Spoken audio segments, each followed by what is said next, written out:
Tim Hager. 2 scrubbing brushes. Another pint. Where's your money? Well, 2 chimneys. Poster, would you deny drink to a dying man?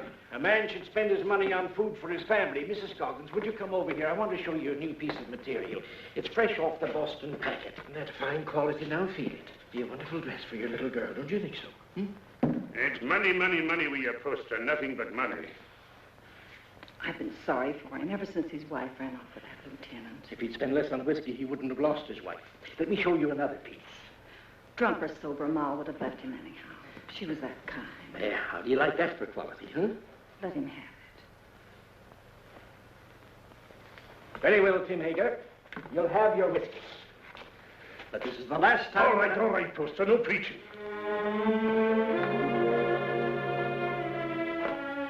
It's his little girl I feel sorry for.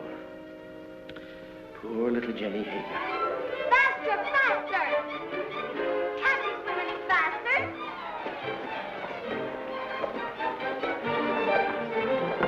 You're not even trying. Faster, faster, faster! Faster, faster! Come on, faster!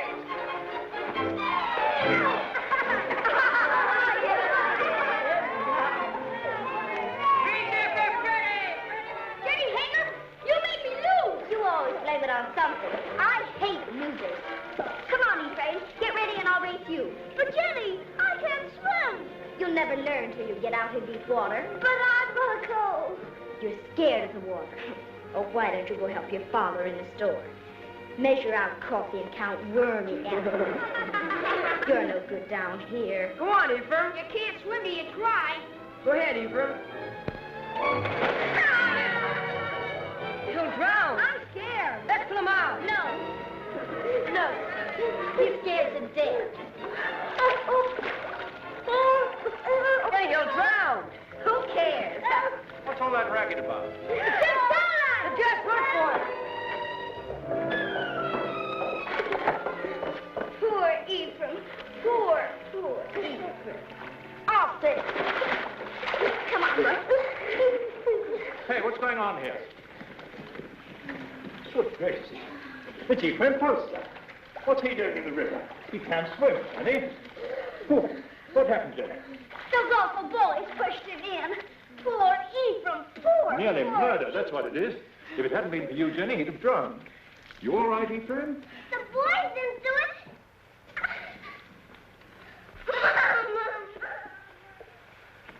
There we are. Ah, Tim, just in time. Huh? This little girl of yours is just... Tim Hager. stumbling drunk in the middle of the day. You ought to be looking after you, Jenny, not going from tavern to tavern like... I've no wife to care for either of us now. It takes money to bring up a fine lass, Your Honor. You mean it takes money to keep yourself drunk? Papa, let Jenny come to boarding school with me. Would you like to come to boarding school with me, Jenny? Would you? Boarding school? Yes, I like that. I can't send you to boarding school, but you could come live at the house and earn your keep, I guess. Help in the kitchen and run errands for Mrs. Saladine. No. If I can't go to boarding school with Meg, I'll stay with my father. All right. He is your father, at least in the eyes of the law. Now, you look after that girl of yours, Tim Hager, and stop being a disgrace to Bangor. Thank you, Your Honor. Drive on. Now, young Poster, we'll take you to your father's store. That tight-fisted, sour-blooded old skinflint. You might be better off with Mr. Saladine, Jenny. Not in Mrs. Saladine's kitchen. I've no money to bring you up properly. Never mind. Before long, we'll have everything. Houses and carriages, horses and kitchen maids. All those things, my lass, you're a wee bit young. Just as soon as I grow up, we'll have everything we want. Because I'm going to be beautiful. Empty. Beautiful.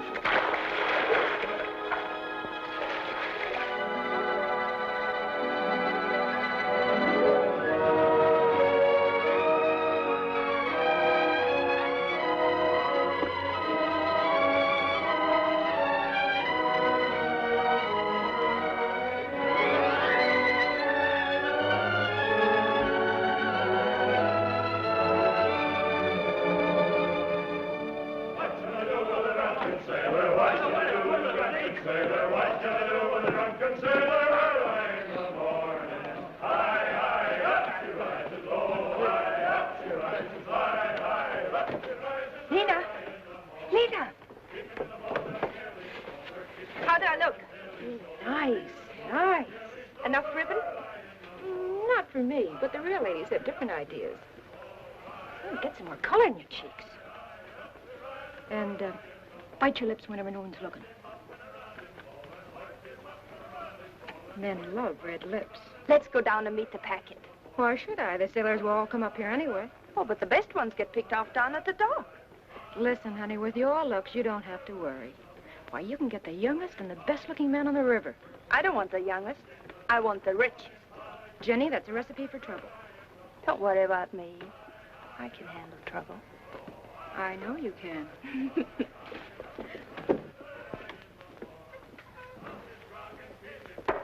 Whiskey. All right, Mr. Hager, but you needn't holler. Someone might hear you out in the street. Who, for instance? Jenny, for instance. Jen.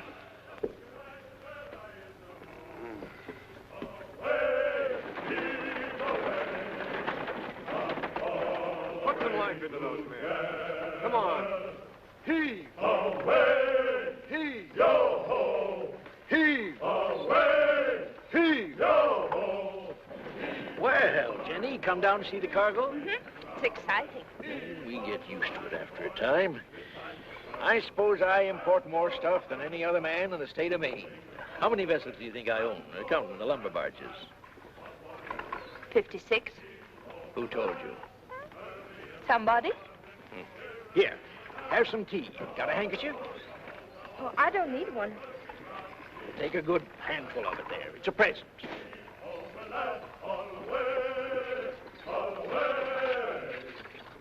The work was hard and the voyage was long. The seas were high and the gales were strong. So heave ho, my lad, come on away together. The sails are filled, our work is done. Yo ho! I thought I heard the skipper say, leave her, Johnny, leave her. Tomorrow you'll get your pay. Most people think it's easy to get to be a rich man. And believe me, it's hard. Why, when I first came to this town over 30 years ago, with nothing but a peddler's pack on my back, Hey, you! You! Get away from that girl! Hey, you! Wait!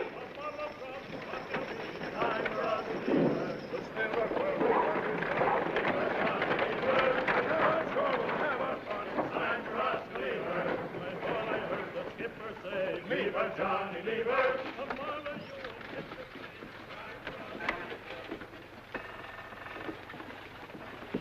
Well, I was just saying to myself, I bet my good old friend Tim Hager is sitting right this very minute in the Purple Whale and wouldn't mind passing the time of day with me. Lena, What do you want? a glass of whiskey for Mr. Hager. Sure. Go on, Tim, drink up. The next one's on me. You'll not tell Jenny? No, of course not. I promised her not to touch it. You're Jenny. You know, she's getting so she wants to boss everything and everybody. She's grown too beautiful for her own good. Why do you always wish to be talking about Jenny? Oh. I don't think I like why you always want to be talking about Jenny. Oh, now wait, Tim. Give him a rum and whiskey. We're not bringing him a Jenny. I know what you're up to. I? Oh, why, I'm just a dried-up old herring. She's too young and beautiful. So's your lad. And you sent him to Cambridge to keep him away from her. Ephraim? Why, he's too shy and scared of her. She's full of spirit. She's for somebody like that first mate. What first mate? Why, What first mate? why, Lewis. Why, first aboard the Gadfly. He's as handsome as the old Nick, that boy. When I saw him and your Jenny walking away just now, I said to myself, there's a youngster who knows his way about with the women. Where you going? Home.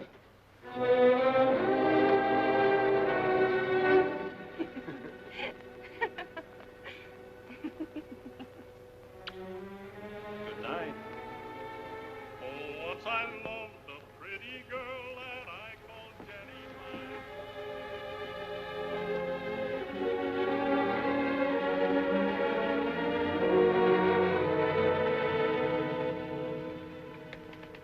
You're like your mother.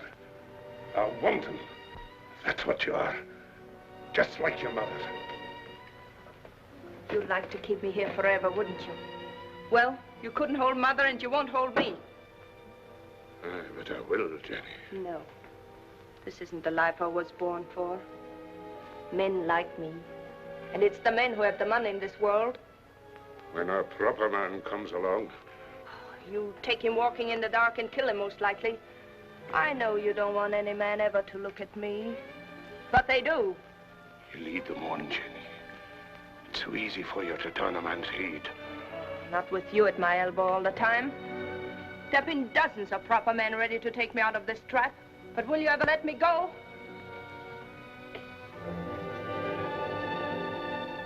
I know Mr. Poster wants me. I made him want me. What do you think of that? There's a devil in you, Jenny Hager. A devil straight from the bad place. And I'm going to whip him out of you. You're going to beat me. This is one beating you're not like.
Don't let him in.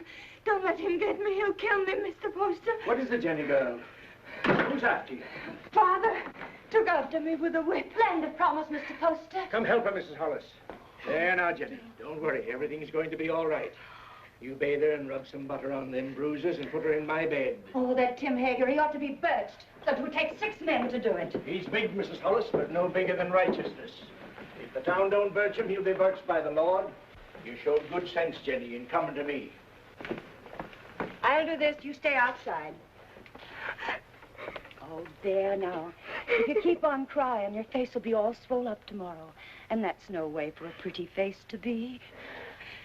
He held me with one hand so that I couldn't move. And then he beat me until I thought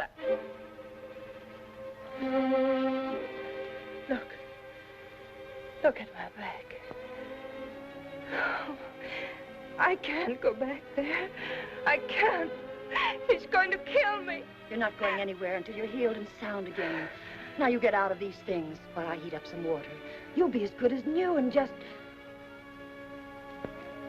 Yes, Mr. Poster. Something you wanted?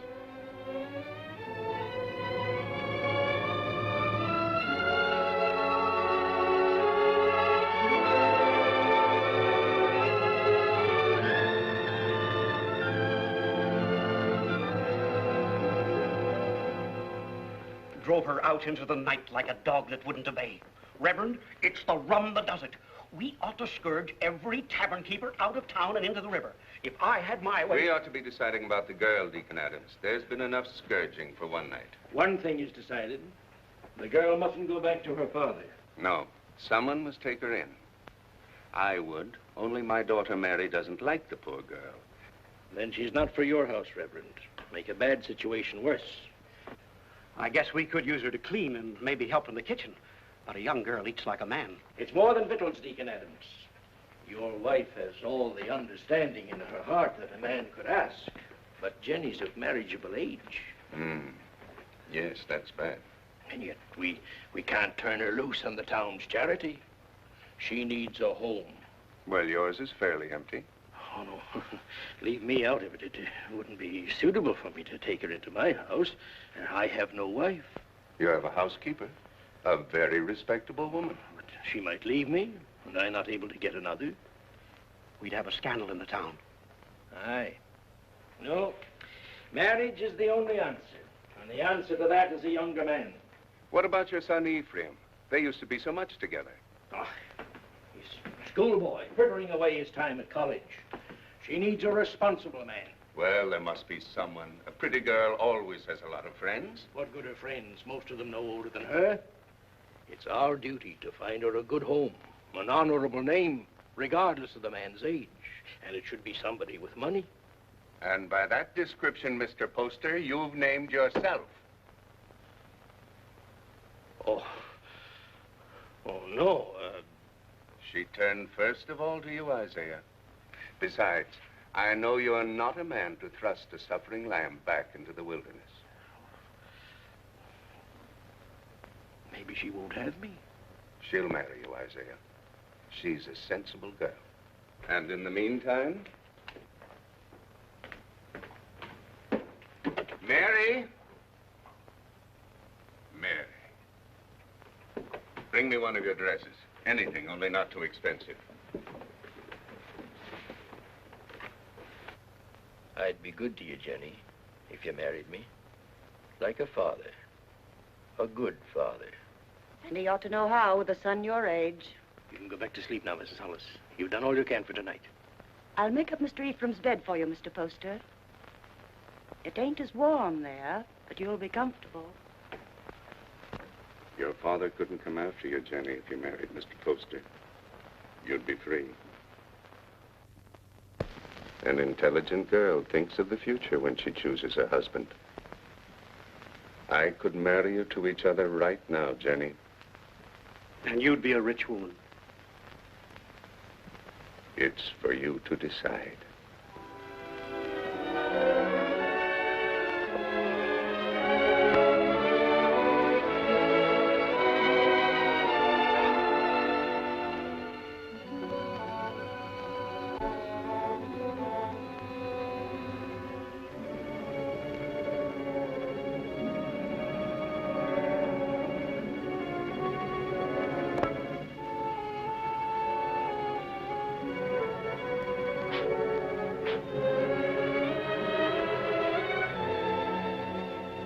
And when my father died, I turned to the only friend I had, Mr. Poster. He was very kind, taking me into his home and giving you a nice young mother. Think of all that means, Ephraim. You must learn to say yes, ma'am, like a proper son, because I shall demand obedience and love. And if you refuse, my dear son, I shall punish you by not kissing you goodnight. Now, Ephraim, do come home and see what a fine parent I can be. I do think families should be close, don't you? Jenny. Why, Meg Saladine, come in. Oh, if you're busy, Jenny, I can... No, don't go away. I was just ordering something from Boston. Something to brighten up the house. How nice. Mr. Poster's a very lucky man. This has been a very lonely house for him. Oh, I'm going to make a lot of changes. Meg. Yes? Will you help me? Of course, Jenny, of course. The water glass always here. And the wine glass here. And, oh, Jenny, you'll have to get rings for the napkins. Now, the biggest plate here. Money changes everything. All I ever needed before was a knife and a spoon. But you want to be a lady. Give dinner parties and entertain your husband's friends. I'm sure Cleopatra never bothered about napkin rings. She didn't live in Bangor. Oh, that wouldn't have stopped her. It wasn't by knowing how to set a table that Cleopatra got along. Oh, Jenny. Every time I say something true about men and women, you say Jenny. Why does a proper lady have to be embarrassed about plain talk? It isn't honest, and it makes old maids. Doesn't anyone here care about church? Judge Saladine and Mr. Poster are waiting outside, and I am in the ladies' choir. Didn't apply to me, that remark about old maids. I've already met my very special gentleman. He's not anyone in Bangor. His name's John Everett. He's Wood's boss for her husband. He's a very educated man. Is he young? A little older than I am. Good looking? He's beautiful.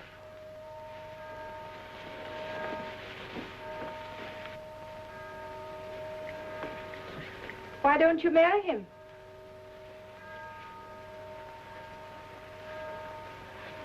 He won't. He has no money. Oh, that's nonsense. Does he love you? Yes. And you love him? Then make him marry you. Oh, Jenny, I wish I knew how. He's not like the others. He thinks things out. I'd know how.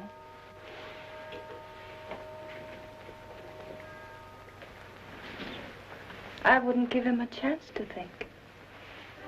Fear, oh, fear beside.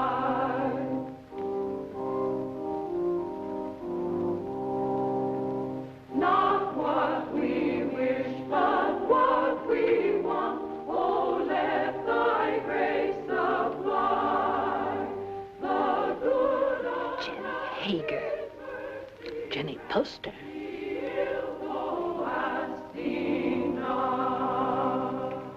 Before me sit the wealthiest families in Bangor. I've seen them before in the privacy of their homes and in their offices. When I came to them to ask for money to enlarge this church, they gave me not enough to erect a temple of branches on a hillside. And so again today, in the house of God, as they sit here with their consciences, I ask them now to pledge funds to enlarge this church. I cannot ask of the poor, but I can ask the wealthy. And the poor shall know the names of those who do not give. Mr. Poster.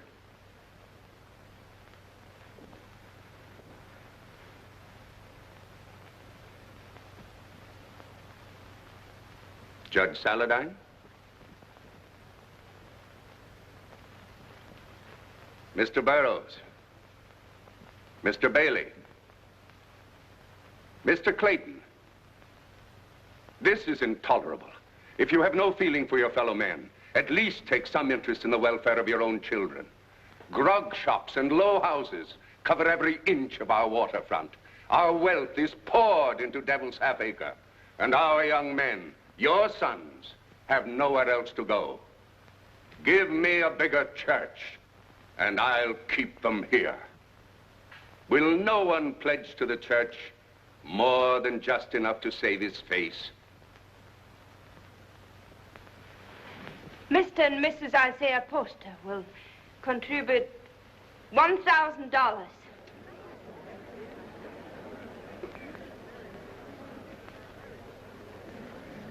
If the men of Bangor won't give to the church, the women will. Mr. and Mrs. Partridge pledge $500.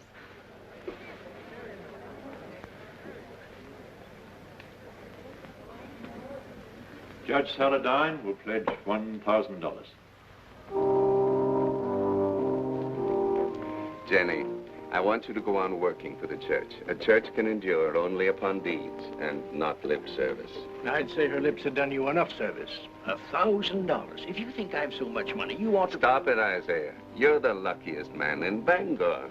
Oh, Mrs. Poster, I'm so glad to see the younger members taking an interest in the church, and I must apologize for not calling on you directly after you were married. That was a wonderful contribution, Jenny. He's a wonderful husband to let me make it. Good morning. Good day, Reverend. Good day, Reverend. Good morning. Good morning. Good morning. It ain't the money I mind, but I'd like to know what you're doing with it before you do it. I gave the money because I hate grog shops and what they do to people.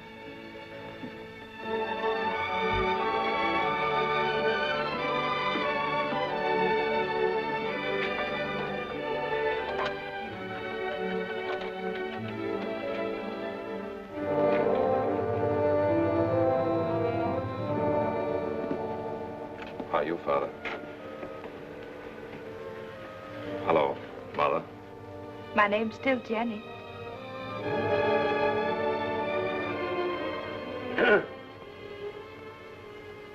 You came home, did you? I thought you'd be on your way to England by now. Oh, England is full of architects. I knew you'd come home. Isaiah told me he sent you money to travel for a while, but I didn't think you would. I came close to it. I didn't know whether to mind your letter or mind his and go away. It's easy to see which one you thought more of. Now, why do we stand here? Let's go in around.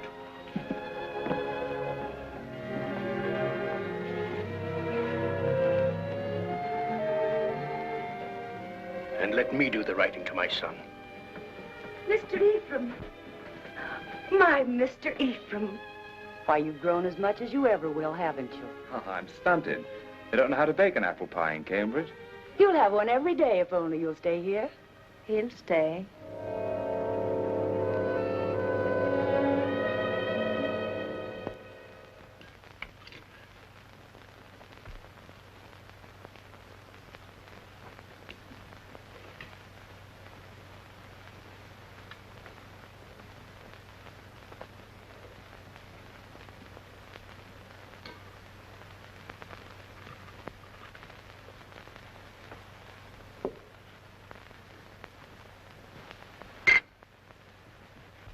You'll find little to keep you in Bangor, Ephraim. After your fine ways in Cambridge, you'll be hard to please in this town. I thought I'd come home and go to work, sir. Work? Yes. What's your time worth to anybody? What did you ever do but waste it? It wasn't wasted. He's an architect. And a good one, too. How do you know? The same way you know he ain't. You heed my advice and you'll go someplace more suitable to a gentleman. Bangor's a boom town. Loud, rough, growing faster than law and order. Takes a strong, stubborn man to make his way here. We need gentlemen, too. For what? To tell you the kind of bonnets and doodads the Boston ladies are wearing? Yes. A young man of fashion would be very popular in Bangor.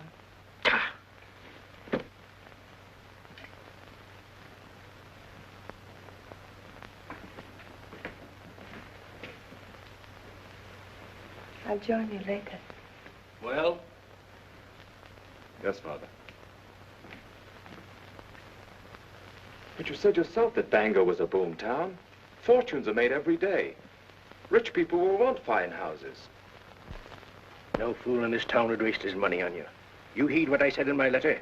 Travel a bit. What makes you so angry with me? All I did was to come home. I get angry at you because of your ways. You think I don't know how you've been spending my money. Hard drink and easy women. I know your kind. Isaiah, you shouldn't upset your father. I'm sorry. All right, Father, I'll go away. If you really want me to. I don't think he does. You want your son to live at home, don't you, Isaiah?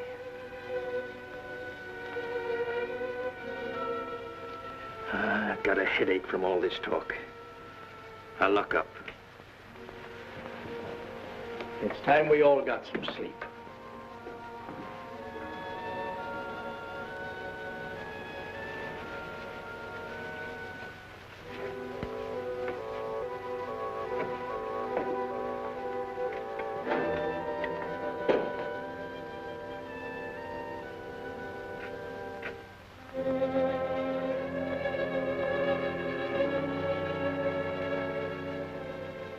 Shall I light your way? Thank you.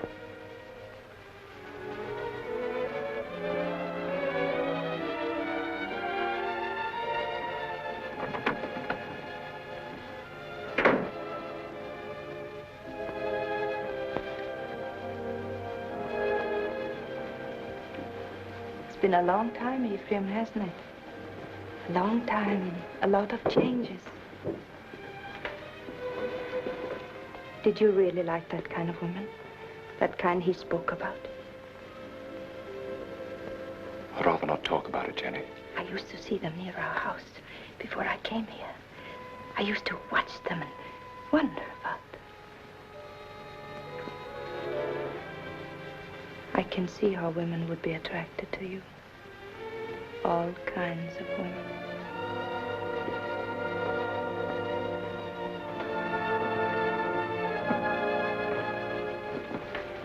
Good night, Ephraim.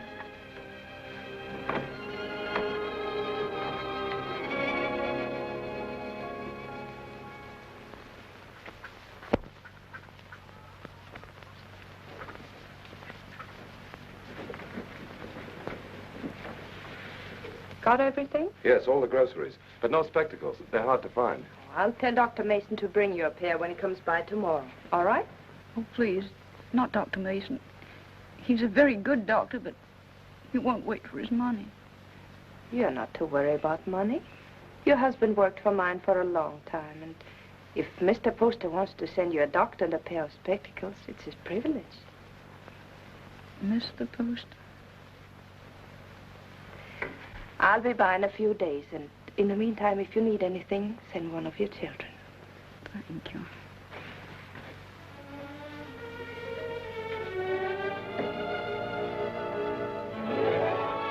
That's the way to hold your place in the town, Ephraim. And the people love you for it, Jenny. And I do want my husband and my son to be proud of me. Well, I wanted to see how you spend your days. Thanks for showing me. You've grown, Jenny. My father's wife's a great lady. I think behind Mrs. Isaiah Poster, you'll still find Jenny Hager. You remember Jenny Hager? Oh, that little ruffian? Well, she pushed me in the river right here. That isn't true. The others pushed you in. I pulled you out. Oh, that's right, you did. Of course I did. Didn't we always stick together? Ephraim and Jenny, side by side against the world. Oh, we had good times here, didn't we? Better than we knew. Shall I tell you something? I always think of this as our place, yours and mine.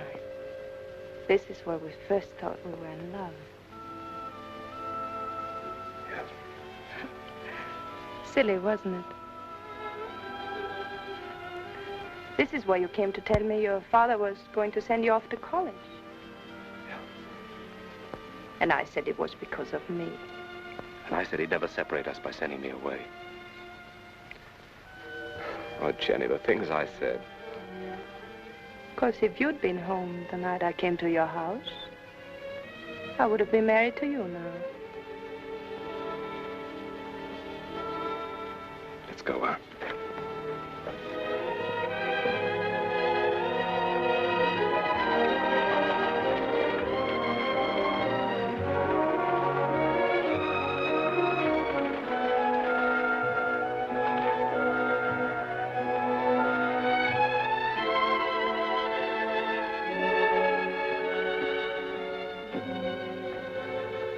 Come into the store and wait on me the way you used to. Another time, Jenny. I want to go up and talk to Father.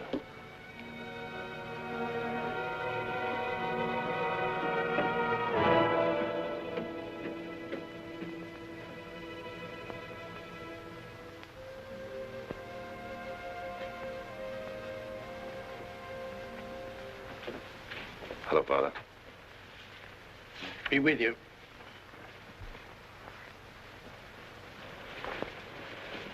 What you been doing all day? I was driving Jenny around. Mighty popular in Bangor, isn't she? She does a lot of good. Spends a lot of money, you mean? If you really minded, you could put a stop to it. You're very happy with her, aren't you? Yes. Father, I'm going to take your advice. Bangor's no place for me.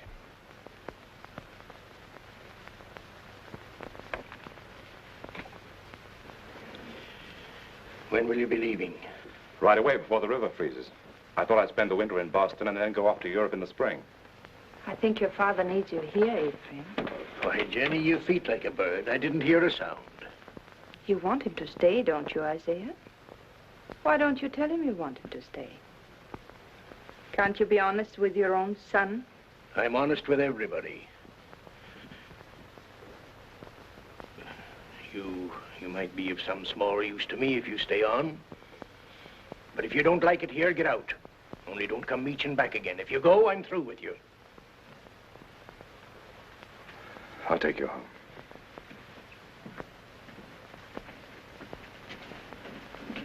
Don't work too hard, Isaiah.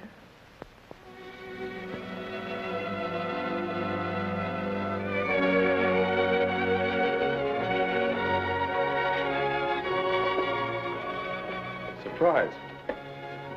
When Bangor's Lady of Mercy goes out to deliver her packages, her sleigh should fit the season.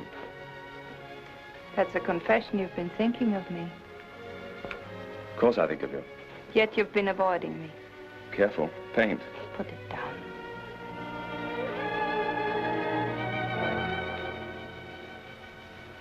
You leave the house early and you come home late. You never walk into a room where I am unless someone else is there. Why? Jenny, we shouldn't be standing out here like this. We might just as well be out on Main Street. Anyone could pass by. They wouldn't think anything wrong of it. You wouldn't. If you weren't thinking of me as you do. Jenny, you're married to my father. And his son loves me. He's been so good to both of us. His son has always loved me. I should have gone away. But you couldn't. Because you love me. Yes, yes, I've loved you since before I knew the meaning of the word. The day I came home, the time you kissed me. The moment I said I'd stay here, I've loved you and loved you and loved you. Jenny! Jenny!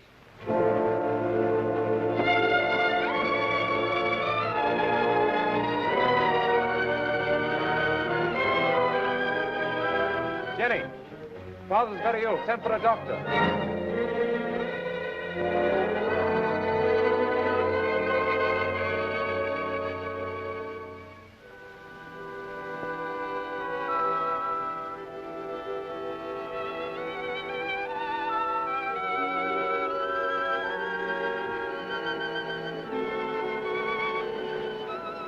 Jenny.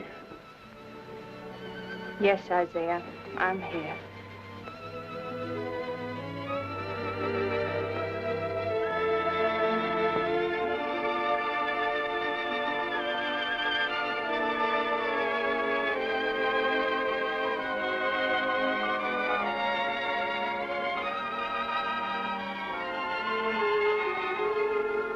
You keep this up and you'll fall in your tracks. Go to bed, child. Get some rest. No, I'm strong. Stronger than you think. I'll be all right.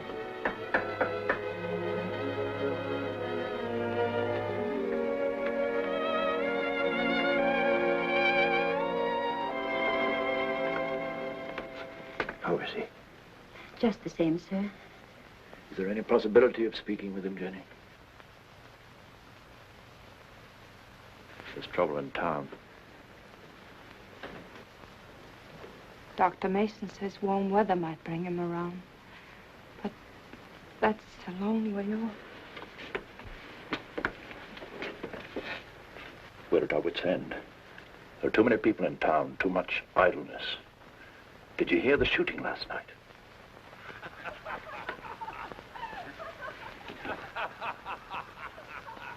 That's the sort of thing we're up against.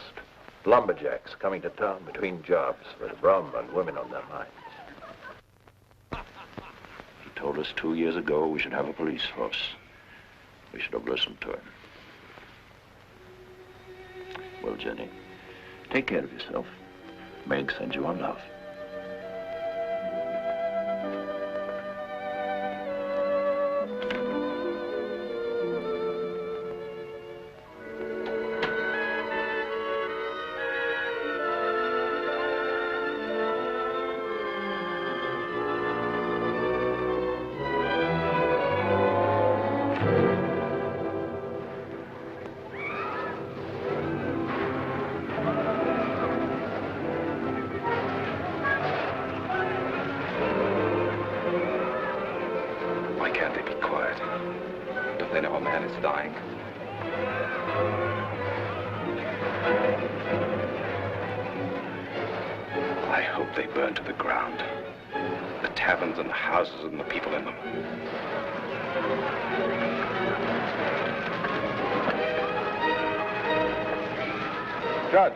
Judge Saladine. There you are. Ephraim, I want you to ride to your father's number 3 camp. Tell him we're having a rout, that we need every man down here to keep order till the militia come in. I can't leave the house. That Tempest girl stole a lumberjack's wallet. And the drunken fools are firing every tavern in Devil's Hair. I can't go now. Didn't Dr. Mason tell you about Father? Your father's only one man, Ephraim. We're trying to save the life of the town itself. What do I care about the town? Maybe it needs a good fire to clean it up. He'll go. I'll stay with your father, Ephraim. Hurry, Ephraim. We need those men.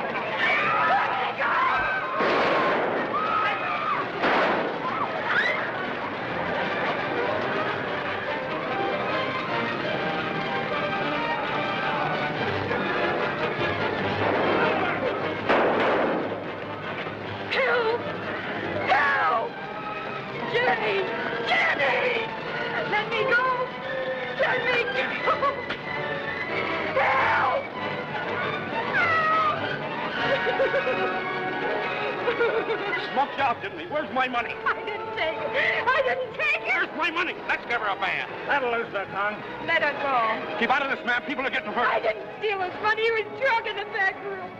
I only came in to take away the glasses. Anyone might have been there before me. It had to be mighty fast to get in a man's pockets before you. $100 a hole when there's work. I say dip her in the river. Come on, what you do with it? Oh, Jenny. Let her go. I'll give you the money. You're Mrs. Poster. Yes.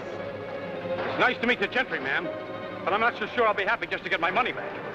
We want to know what's going to happen to her. Since I'm giving you the money, it's my right to decide that. Why do we gibble and gabble about it? There's the girl, there's the river. Let's give her a bath. Wait. We'll be waiting for your store to open in the morning. If the money isn't there, we're coming up here and collect it.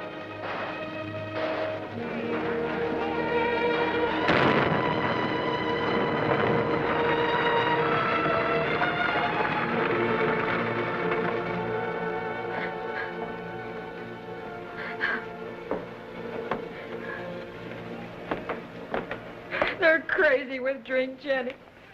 Burning and shooting and stabbing. I didn't take that money. Why, the town's so full of thieves and pickpockets, it could have been anyone. They were going to tar and feather me. I hid upstairs under the rafters. They burned the place to the ground.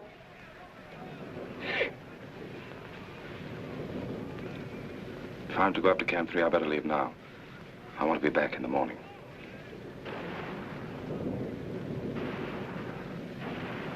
Oh, Jenny, what am I going to do now? I've no place to live, no place to go. It isn't right, Jenny, to be smoked out in the streets like an animal. I don't want you to worry about it, Lena. I want you to rest. Lena, do you remember the house I used to live in? Well, I want you to stay here for the night, and tomorrow you move in there. Won't cost you a cent, and if anyone should bother you, you come to me. Oh, you're good, Jenny. That's why you come up in the world. That's what I tell everybody about you.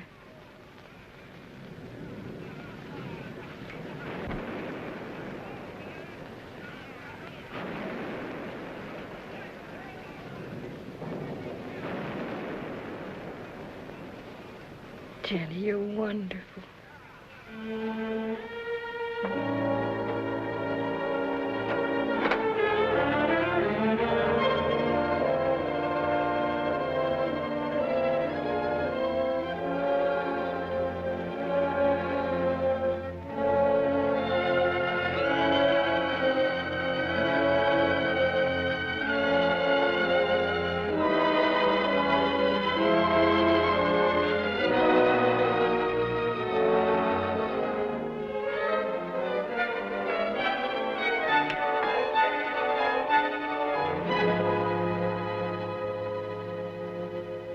Are you going to take the carriage or the brown mare?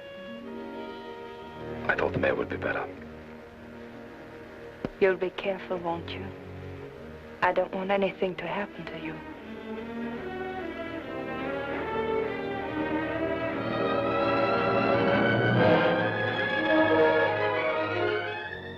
Mrs. Poster? Oh, Mrs. Poster?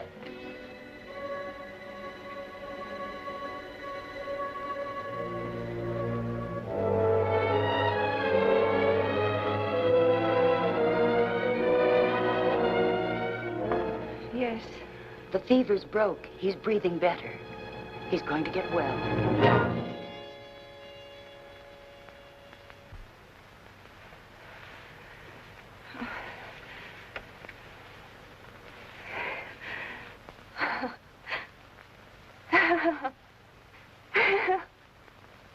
Jenny, my poor child. You've been so brave. But you mustn't break down now. You mustn't.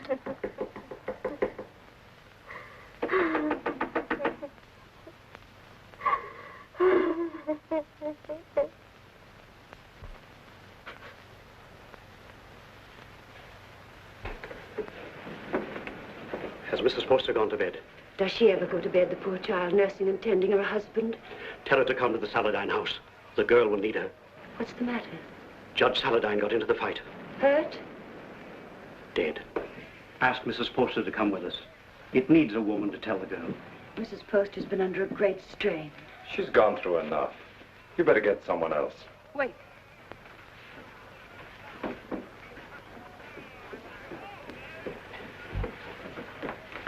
Pack my things and send them to the Saladine house. I'll be spending the night with Meg.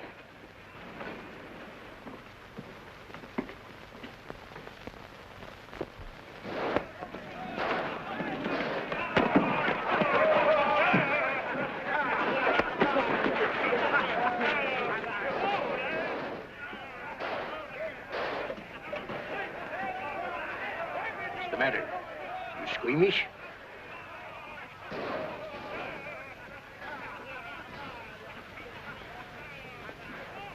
They're still fighting. Can't someone ask for permission to bury the dead? I did.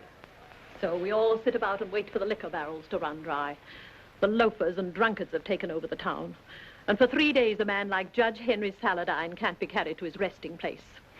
There's a fine victory for rum. Don't talk like a fool. When those woodsmen come in from the timber, they want some excitement after the winter's work. You take away their pleasures, they'll go to work in another part of the country. Which only proves that we've got to have a police force, some sort of city government, that's all. You've been too tolerant a man, Isaiah Poster. Too interested in lining your pocket. When my lumberjacks come down from the hills, they'll patrol the town till we get them decently harried. Why don't you lie down for a while? You worried about me, Jenny? But you'd found out what kind of a tough old tamer I married.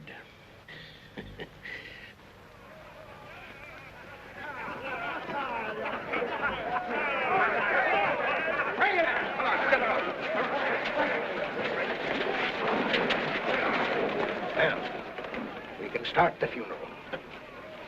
What I said still goes. Get a little law and order in the town, and the grog shops can stay. It's good for business. Where are you going?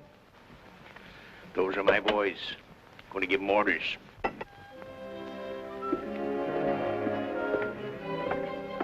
Look. Oh, I say, are you hurt? You all right, Mr. Poster? Yes. Now, John, I want you to take some of your men ahead of the funeral procession, put some alongside and some at the rear. Keep it all as quiet as you can. The funeral should seem peaceful. Jenny, this is John Everett, my wife. You're Mrs. Poster? She sure is. How do you do? John. I thought I heard your voice. Meg, Darling, I'm glad you're here. it's terrible about your father. I hated your being alone when it happened. I pretended to myself that you were with me. It gave me strength. But if we don't have the funeral soon, I'm afraid I'm going to break down. Reverend, we can start now. I'll tell the others. There'll be no more trouble. Now John's here. Meg, you'll come to our house this evening. You'll be with us, won't you? Thank you.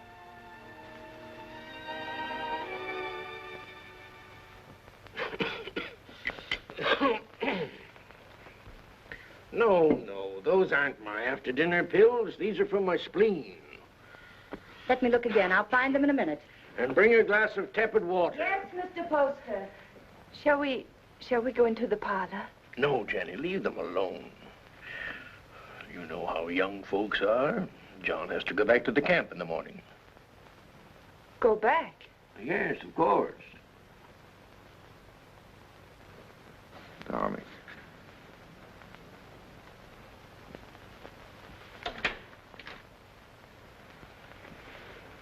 Our lovebirds have closed the door. The pills, Mr. Poster, and the tepid water. Thank you. Huh? Why must you send him back when he's the only man who can keep order? Because I need him up at the camp. He's a woods boss, not a policeman. Of course, if your business means more to you than the safety of your home and family. Jenny, he's got to get that timber cut. That's all there's to it. I'm sorry we were so long, Jenny. I thought you and Mr. Poster would come in. I wanted you to be alone. Surely you can stay in Bangor a few days. I'd like to. She needs you.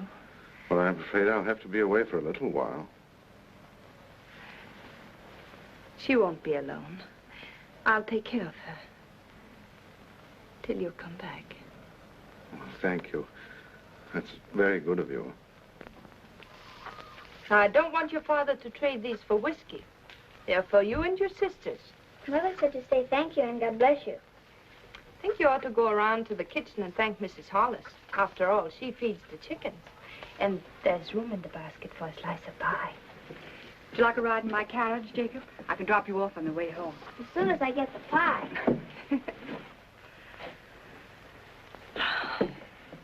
Isn't it a beautiful morning? Jenny, I've been wanting to speak to you. You have? What about? Well, not here. Let's walk down to the river. Oh, but not now, Ephraim. I've so many things to do. Jenny, why isn't it possible for me to have a minute alone with you? We're alone now. It's not my idea of privacy. Mrs. Hollis in the kitchen, Father home every day, Meg following you about. I'm sorry. That's a very short answer, Jenny. What is it? Have you seen somebody else?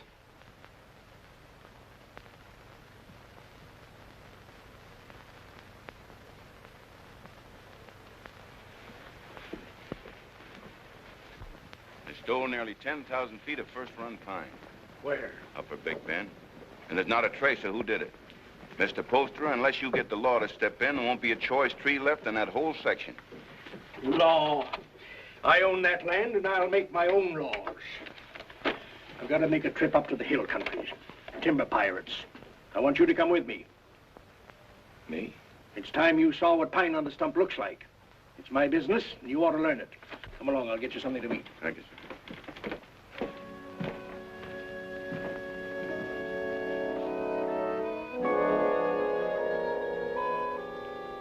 Jenny, what are you waiting for?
I can't see why he insists on my going.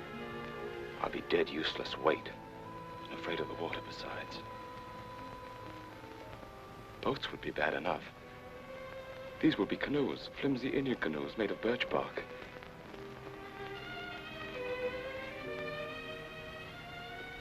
Jenny, I can't admit to him that I'm frightened. Tell him not to take me along or not to go at all. I told him I wasn't cut out for that sort of life, that I'd be more of a burden than a help. But he's so stubborn, Jenny. How long must he live, Ephraim?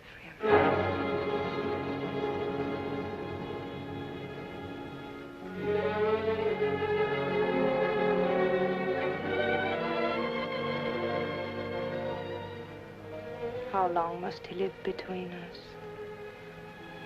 Jenny, don't talk like that. I want you to do something for us. You're afraid. I could promise you so many things, and yet you're afraid. He's my father. As long as he's alive. Why does everything frighten you? You're going to make me very angry. And if I get angry and go on wanting you the way I do, I might tell him what happened between us. Nothing has happened between us. No. But which of us will he believe? Jenny, you couldn't. You know what that would do. He lived a full and useful life. It would be a pity to see him die. But a greater pity to see his life ruined. With a lie. We've been living a lie, Ephraim, and I want to be done with it. I want you to return alone.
I think you'd never get here. Where's the old man? Where's your father? What happened? What happened? He make old man die. Now, we go through swift water. He afraid. He stand up in canoe. And the canoe turned over. Mr. Poster was too weak to swim. They fought to see which one would get that bailing bucket. I guess you can see who won. He's dead? I guess he is, ma'am. Where's his body? Must have settled in the quiet water further down. I'm sorry, but we hunted all we could. I'm sure you did. That's the whole of it. Except what Mr. Poster here can tell you. If they hear of anything, they'll let you know. Thank you. Jenny, believe me, it wasn't my fault. I was afraid. You know how afraid I am of the water. You can't come into this house, you wretched coward. You killed your father.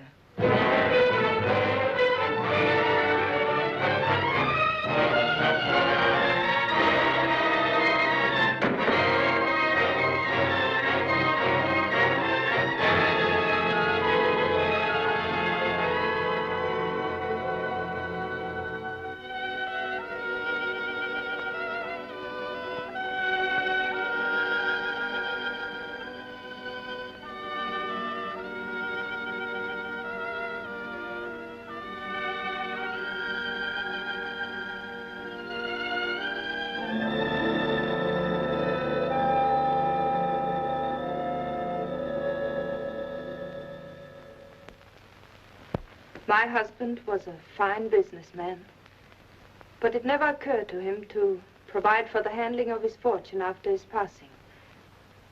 Well, there'll be no cold on Friendly Bank telling my woods bosses what to do. No disrespect intended, Mrs. Poster, but it's a man's world we live in up in the woods, and we don't rightly see how a woman fits in. Duncan's right. Right, man. You'll go right on living in your world without interference. I'll own the properties, but you'll take your orders from your superintendent, John Everett. That's fine. That's fine. That's a great honor, Mrs. Poster, but My husband would have selected you, so I'll do it in his place. Thank you for helping me, gentlemen. This will be the first time I ever worked for a woman. Go down in there.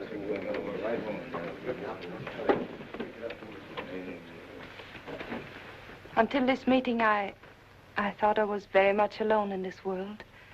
Mr. Poster was a fine man. It'll be an honor working for his lady. We won't give you any trouble, Mrs. Poster. Good day, ma'am.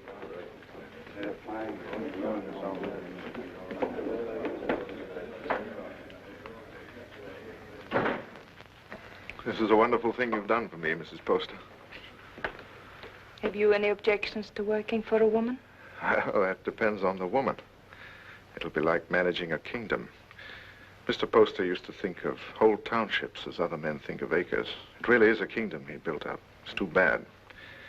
Too bad there's no heir to take the throne? Yes. Poor Ephraim. I never gave him a chance to explain. I accused him without proof. What more could you need? They saw him do it. I didn't. And I know he loved his father. You've got to stop brooding over it, Mrs. Poster. You'll only harm yourself, and it won't help Ephraim. I saw him on the street last week. He was drunk. And Dick and Adams were shouting, "You've chosen your damnation, and eternally damned you'll be." There wasn't anything you could do to save him. You're very tired, Mrs. Poster. I won't be after today. I've placed my troubles on your shoulders. Please carry them well for me.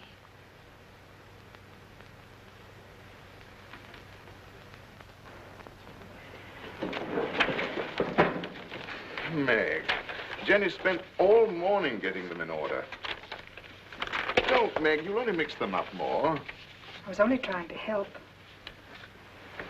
Oh, I'm sorry. I didn't mean to shout. You're tired. In every bone. Driving timber was nothing to this. You might as well have remained in the woods for all we see of each other. I'm doing my best, Meg, but the work takes up all of my time. I know. I wasn't criticizing. I was just wishing that... But what? John, Yes? I'm lonesome. John? I'll see you tonight. For dinner? That's a promise. Meg, I haven't seen you for days. Food for a hard-working man. Ah, that's nice. And a cup of tea for both of us. You'll have some, Meg, won't you? There isn't enough for the three. I'll give up mine. The accounts receivable are all mixed up. I had them in order, but then the wind came in. Oh, later. You haven't eaten since morning. Meg, your man doesn't take care of himself. You better do it for him, or there won't be anything left of him to marry. John, there's a rumor that a company's being formed to build steamboats. Is that going to affect us? Not while water freezes, because then steam's no better than sails. But steam trains, Jenny. Just think. There'll be one to Old Town, and one maybe to Holton, and definitely one coming this way from Augusta. And we can load our wood right on our own trains and get into market weeks before the ice breaks. We'll outsmart everyone in the business. There'll be no stopping us once we get started.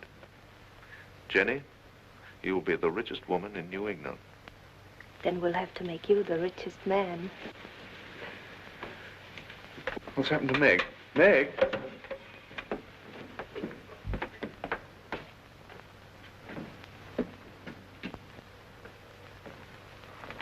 I ought to be kicked all the way up and down Main Street for the way I treat her. She's more understanding than you think. I'll be with the Temperance League all afternoon, so if there's anything important you want to discuss with me now... Nothing that can't wait. It's Mrs. Hollis in the store. Tearing it apart? No, she wants me to drive her home. Working again tonight? I'm having dinner with Meg. Good. Take better care of her, John. You do neglect her. Goodbye. Bye.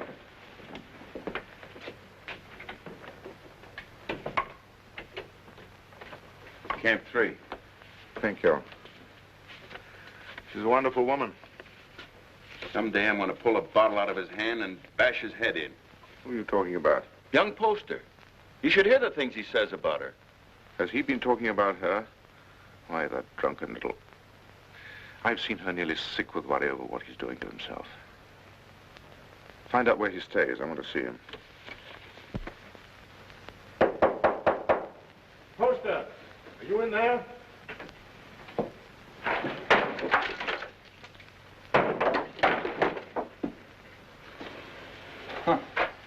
I must be making trouble. Much more than you're worth. I'm worth very little.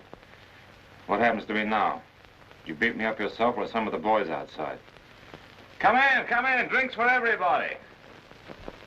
No one out there. We're alone. That's much better. No witnesses. I had witnesses when I killed my father. That made her very angry. Where did you last eat? I have my food. How do you like your new job, huh? I like it. She hasn't got you hooked already, has she?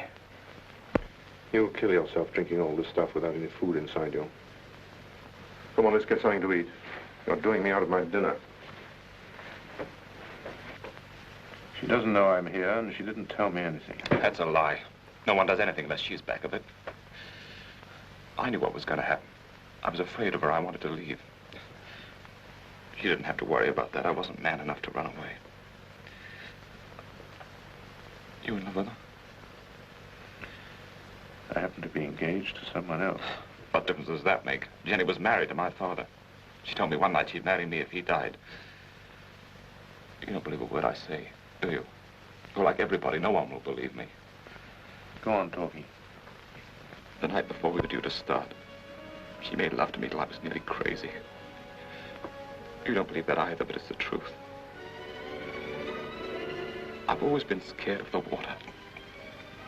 Even when I was a little boy. Jenny knew that. I was scared in the canoe on the trip, and I couldn't eat or sleep anyway from thinking of her. I only remember being in the water with a bailing bucket holding me up, and somebody grabbed for it. I beat him off till he sank and drowned. I didn't know who he was.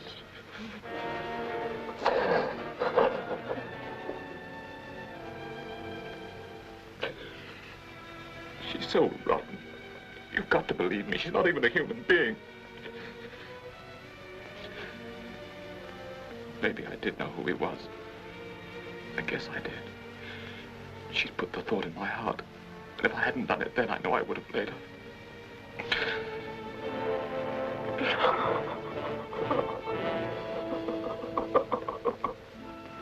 I don't know what you're talking about.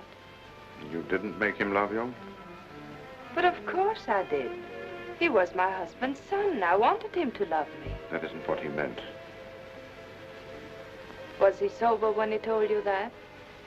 Jenny, don't you think I know when a man is lying? Before he talks very much more, you better prove that you had nothing to do with him. Prove? To whom? To the town. The town. Is that what you want? Come back with me to his shack. I want you to face him. Now. But... the rain. You know what happens to the roads in the rain? Yes. They get very muddy. But they don't change their direction. Good night. Oh, no. It isn't that I'm afraid. You mustn't believe him. Please. All right. I'll go.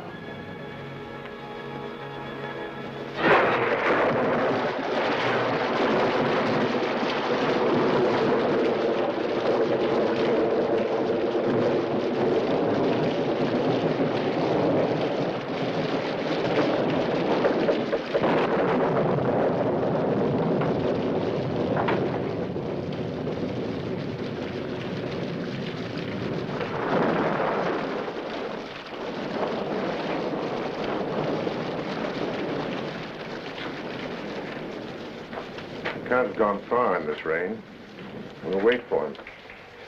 I'll put the horses in the shed if you'll light the way.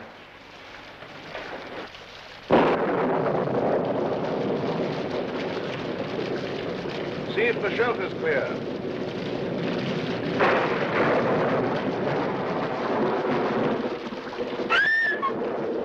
What's the matter, Jenny?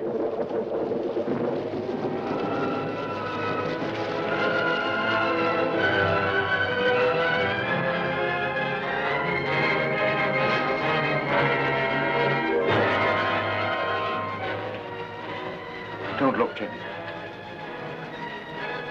I did that. I drove him out. Jenny. Don't say I didn't do it. If I would have said one word to defend him, others would have listened. I killed him. Didn't I? Jenny, please.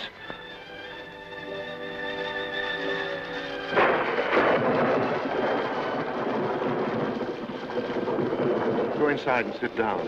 You're shaking.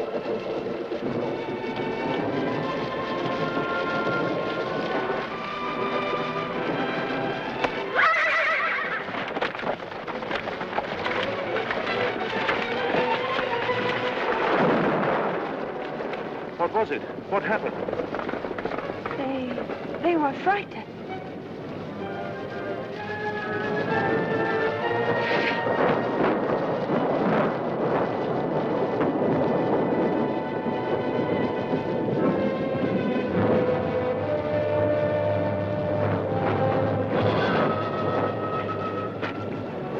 We're 10 miles from town, and we'll have to walk.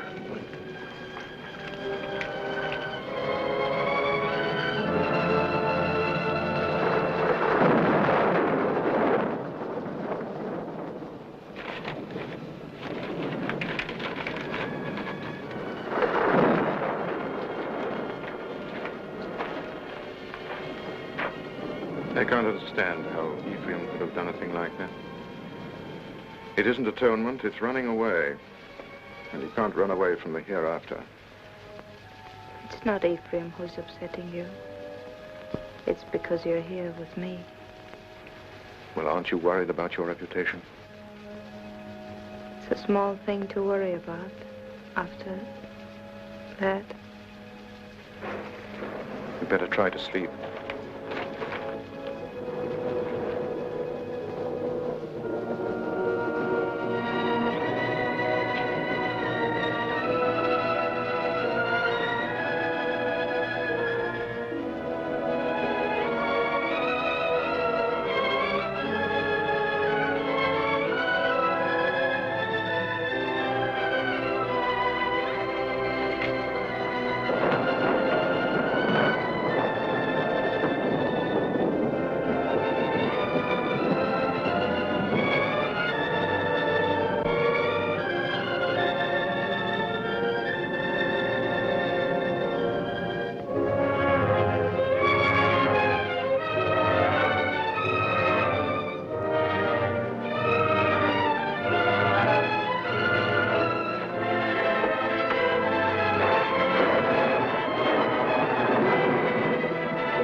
They were about 2 miles down the road, standing under a tree and waiting for me.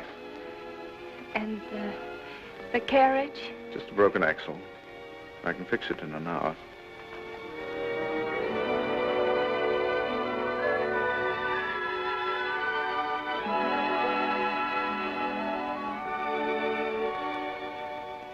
Jenny, what about Meg? She won't try to hold you. I know, but to stand up to her and tell her that I love someone else. You won't tell her. A big, clumsy thing like you. It's a woman's job. Oh, no. But she's a friend of mine. I can make her understand. I'll tell her myself. But, John...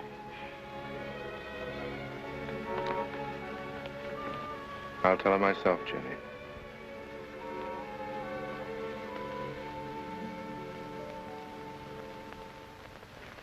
It must have been the storm.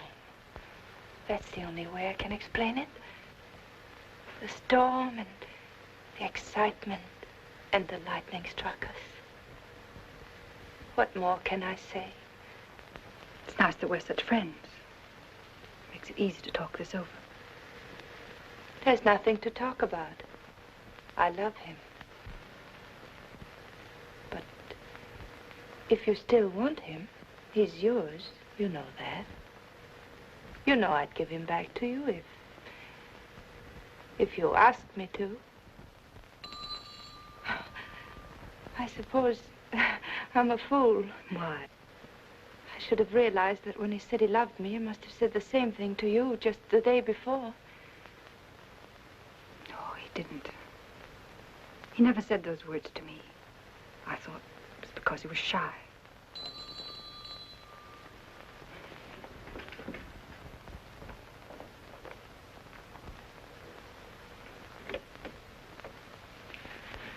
Hello, Meg. Come in. I just wanted to explain why I didn't come to dinner last night.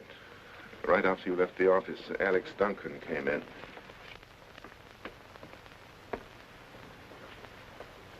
Jenny, I told you I wanted to explain this to her myself. I didn't think you should. I'll be waiting for you outside.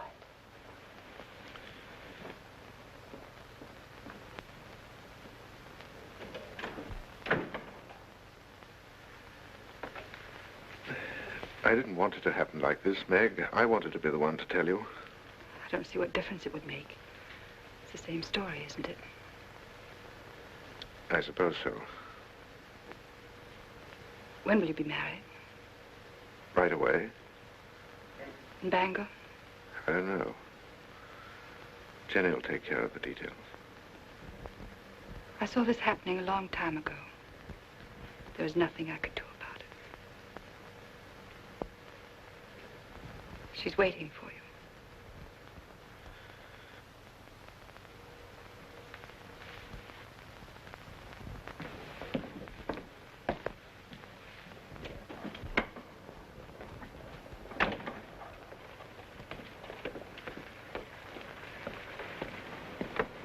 Jenny, how could you do a thing like that? I thought if you came here alone, you wouldn't come back to me.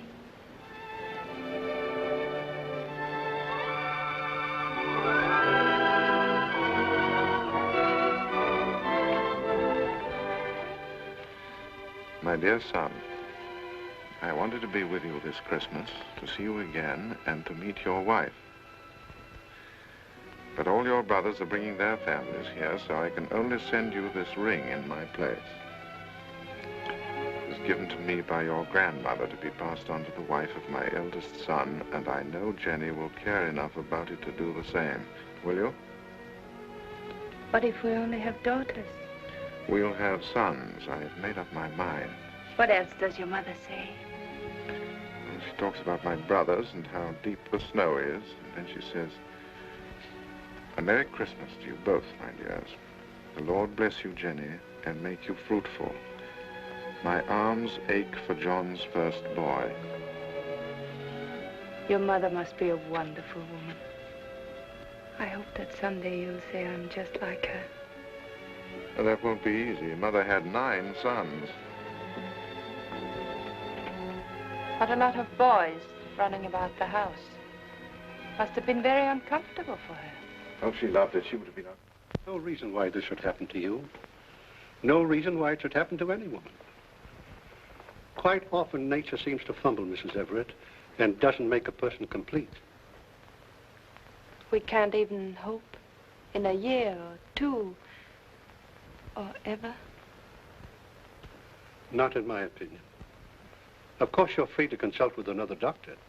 I can give you the name of a very fine one in Boston, and I know of another in Philadelphia. I believe you. You mustn't decide, my dear, that the future's altogether dark and empty. You can adopt a child, you know. It should give some release to your normal womanly emotions. I want a child of my own. You won't talk to my husband, will you? I'll tell him myself when I think it's the right time. Of course. You see, he wants children. He's very fond of them.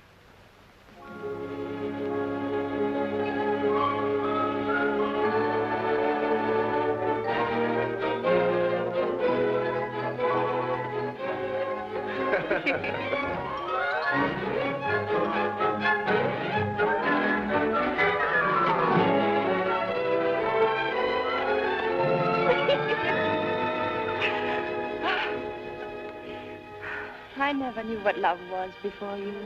I know now. I was never married to Isaiah at all. And Jenny, I want you to forget Isaiah. I want you to forget your whole life before I came into it. You know, a lot of new furniture isn't going to change that house. Why do you want to go on living in it? Oh, but it's a good house, John. It'll stand for a long time. At least until we know just where to build another. I'm not finicky about where it'll be. I just think you want to go on living in that old tomb. What do you say, Jenny? Should we start building our own house? But that is our house. Belongs to Isaiah Poster. Let him keep it. Oh, but he's dead and he left it to me. Belongs to him and his son, and it's full to the roof with sorrows. I want to get out of it.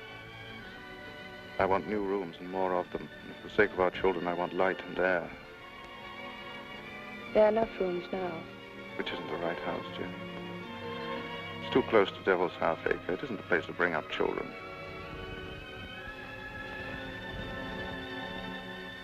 There won't be any children. Nonsense. Is it? Ask Dr. Bailey. He'll tell you.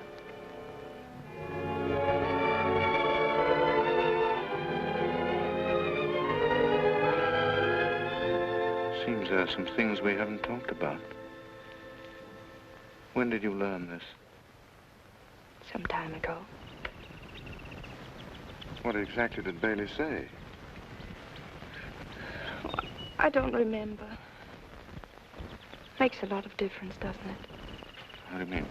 Between us. Doesn't make any difference at all. There are many things a husband and wife can live for. That's very sensible, but I wonder what you'll think in a few years from now. I'll think that you're more beautiful than ever, and that I love you very much.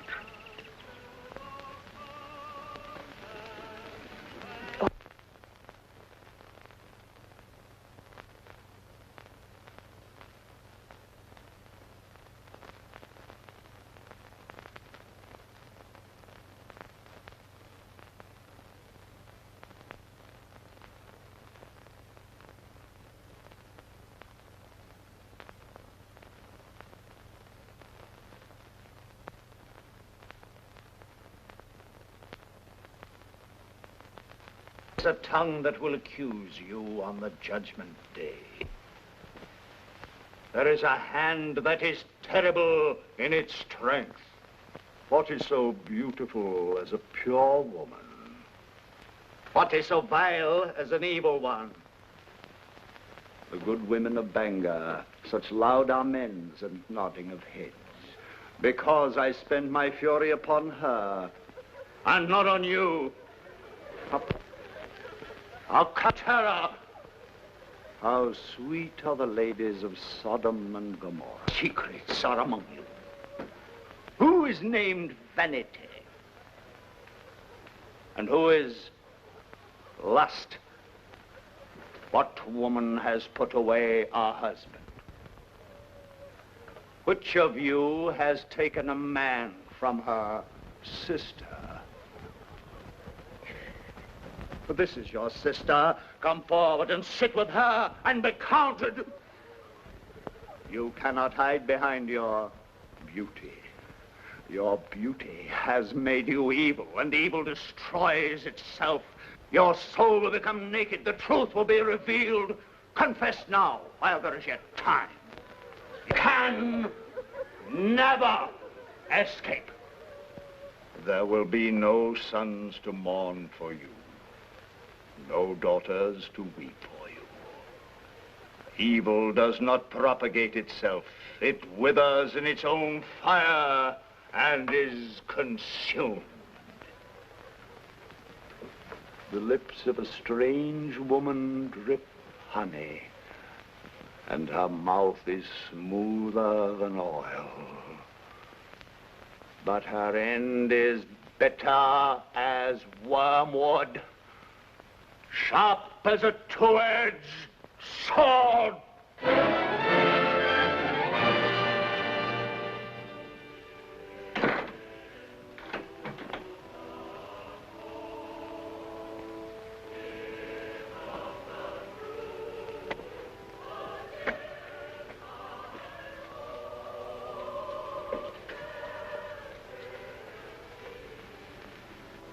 What's the matter, Jenny? I want light. It's so dark. Why do you go to those meetings? It's not like ordinary church going. You come home exhausted and afraid. He was talking to me. Straight to me. I mean, what is it? The pit he talks about isn't down below, it's up here.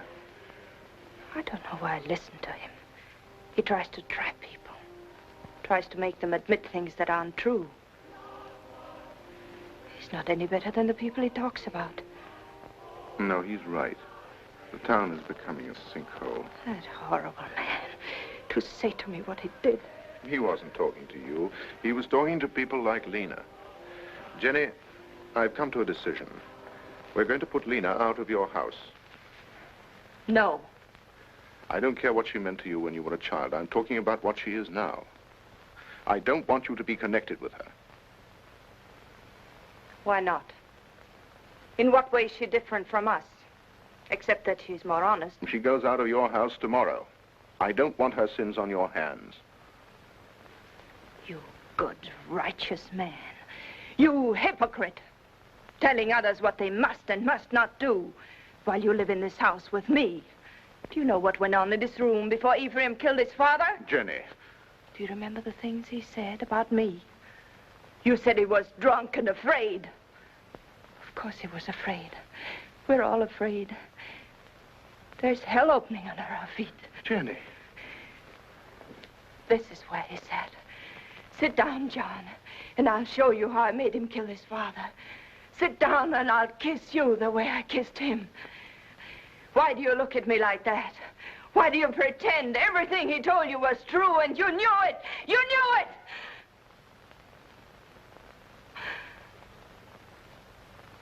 Oh, I don't know what I'm saying. Oh, I'm sorry. I'm sorry. Go to bed, Jenny. Please, go to bed.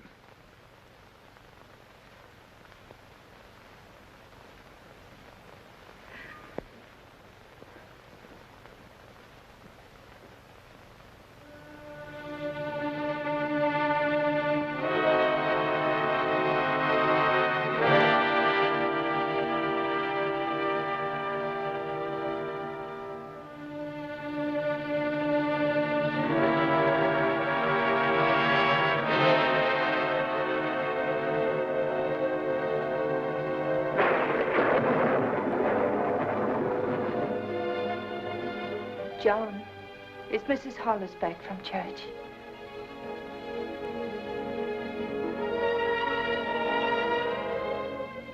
John, it's time for bed.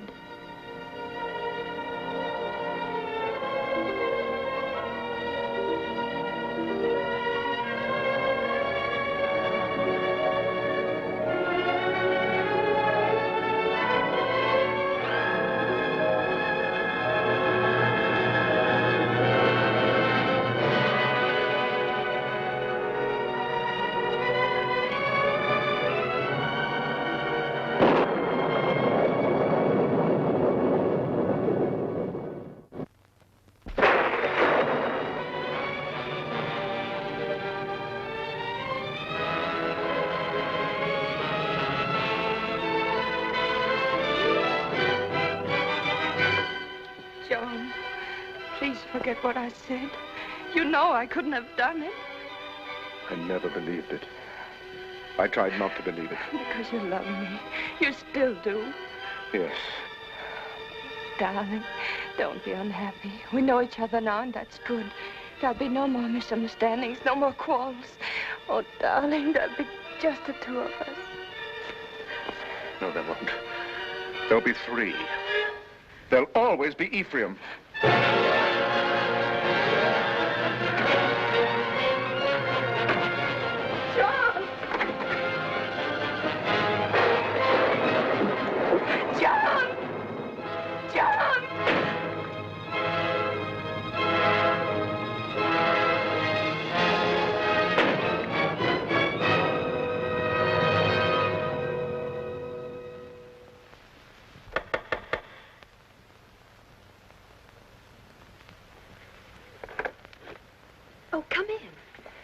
Mary, I'm looking for Mr. Everett. I thought he might be with Reverend Thatcher. Father isn't here right now, but if you'd like to wait... Oh, no, thank you. I have no time.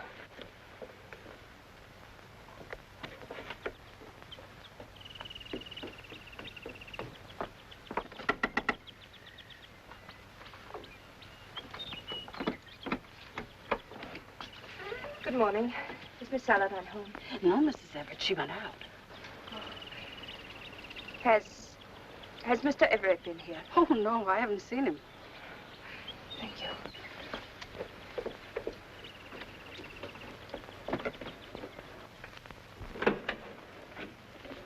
Oh, I thought it was Mr. Everett.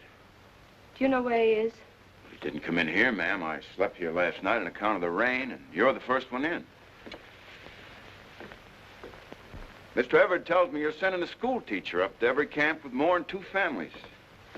That's a handsome thing to do, ma'am. Guess you're mighty fond of children.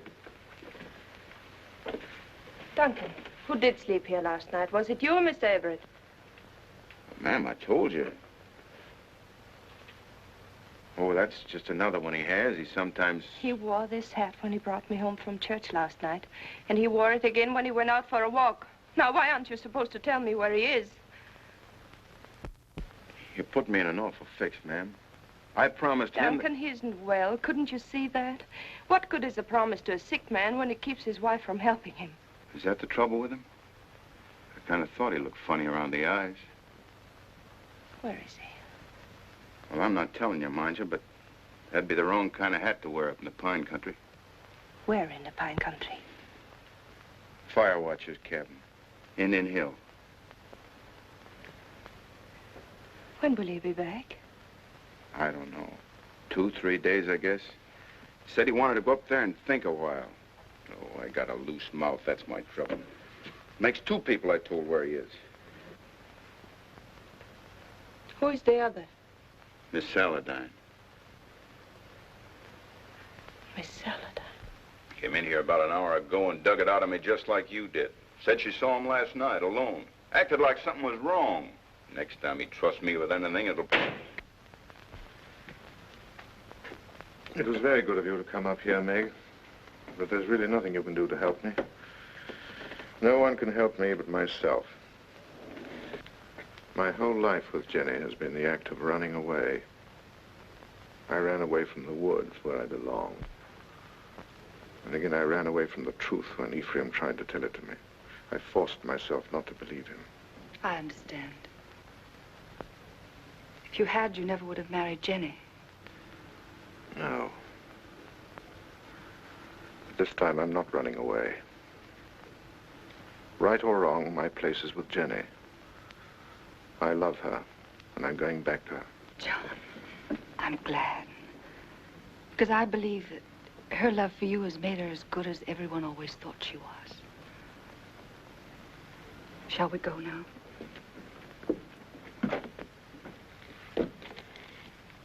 Jenny will be anxious.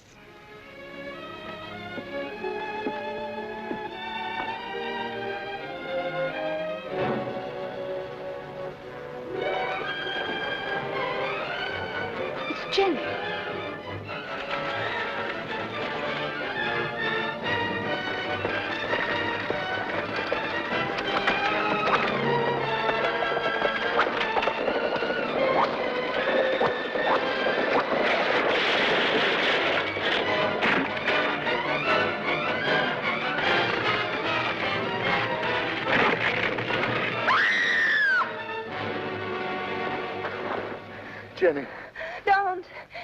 Don't move me. John. Don't talk now. Meg, hurry up and get a doctor. Camp 3.